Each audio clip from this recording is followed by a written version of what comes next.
नमस्कार दोस्तों।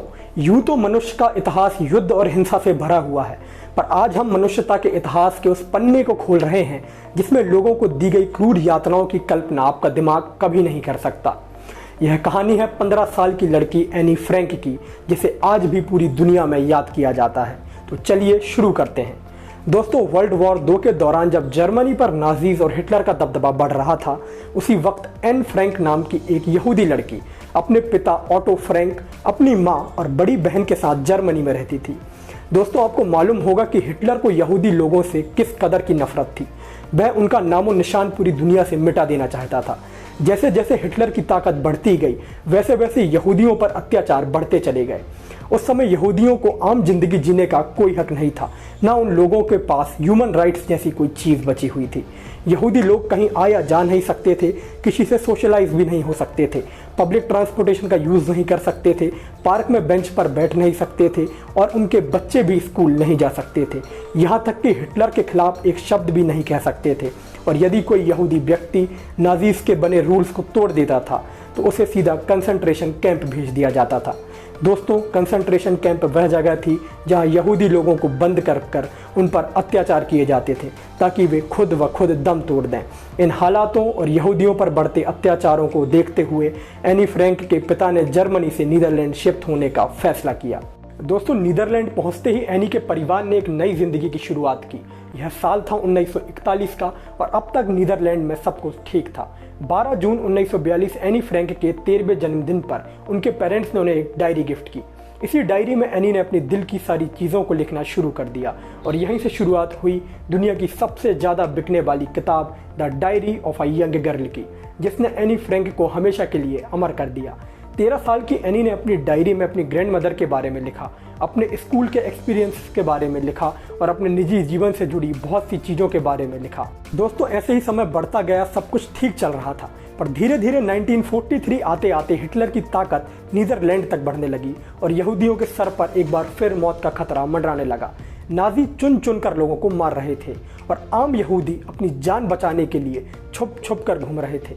इन सब बढ़ते जुल्मों को देखते हुए एनी फ्रैंक के पिता ने एक ऐसी जगह ढूंढी जहां वे सुरक्षित रह सके। ऑटो फ्रैंक अपनी पूरी फैमिली के साथ एक वेयर हाउस के ऊपर बने कमरे में छुप कर रहने लगते हैं और उनके साथ उनके कुछ दोस्त भी यहाँ रहने लगते हैं। यह सारे लोग इस वेयर हाउस में 2 साल तक छुप कर रहते हैं। अगर इन्हें ज़रूरत का कोई भी सामान बाहर लेने जाना हो तो उन्हें छुप कर जाना पड़ता था। जब तक एक फैमिली मेम्बर वापस नहीं आ जाता था, तब तक सारी फैमिलीज की जान अटकी रहती थी कि कहीं हिटलर की फौज ने उन्हें पकड़ तो नहीं लिया। एनी फ्रैंक 2 सालों से अपनी इस डायरी में लिख रही थी और अब वह कुछ हटकर लिखने लगी थी। 15 साल की एनी जो पहले हंसी मजाक और अपने स्कूल के किस्से लिखती थी, वही एनी अब पॉलिटिकल व्यूज़ और युद्ध के बारे में लिखने लगी थी। दोस्तों, 4 अगस्त 1944 को हिटलर की सीक्रेट पुलिस एनी और उसके साथ रह रहे लोगों को ढूंढ लेती है। इसके बाद एनी फ्रैंक के पिता को कंसंट्रेशन कैंप भेज दिया जाता है और एनी फ्रैंक, उसकी माँ और उसकी बहन को ऑल वुमेन लेबर कैंप में भेज दिया जाता है।